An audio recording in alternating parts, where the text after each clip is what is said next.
This is some instruction on mapping your netbook computer to a school USB printer.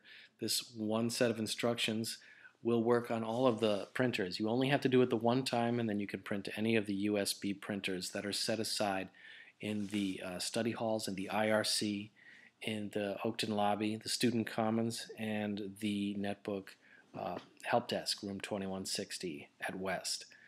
What you have to do is find your system folder. Yours might look a lot different from this, but you do have a system folder, and then inside there's administration, and you would either scroll down or just look for the printing control panel.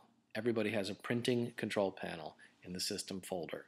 Find where yours is and then select it. When you open it up, you will probably see any number of printer icons that are left over from previous attempts to print. And what we're going to do is delete them all. We're going to right-click on each icon and delete them because we're going to start from scratch today on installing a printer properly. So I'm getting rid of all the icons that are there by right-clicking and deleting. If you have a printer icon there that's from your home printer and you're absolutely sure that that's what it is, you can leave that on. Once you've got a clean slate here, then select Add with the plus button there. Click on that, and that will give you a chance to map properly the printer. Here's the dialog box you'll see, and towards the bottom you'll see there's a connection link, and you have to select that, then drag down to USB. Once you've selected USB, then move forward and you'll get to another dialog box. But before that happens, it's going to search for the drivers. Now this search for the drivers can take up to 90 seconds, which seems like a long time, but be patient, it will find the drivers. And then you'll get the next dialog box, which you don't have to do anything on other than just move forward. There are no adjustments to be made on this particular screen. So I'm going to click on forward in the lower right hand corner. And after I do that, I'll get another dialog box, which we're not going to work on here. We're going to hit apply right away. And that gives you an opportunity to print a test page, which you're going to decline rather than waste paper. Let's do one more thing. Let's off-click somewhere in the white area, and then let's right-click. This is a right-click because what we're going to do is rename this printer to avoid confusion later on in time.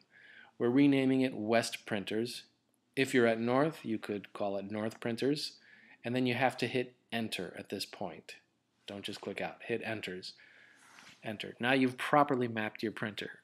So let's observe the green and white check mark there. That check mark means this is the default printer, which is important later. If you don't get the green and white check mark, then click here with a right click and set it as the default. But I don't have to do that because mine came in as the default.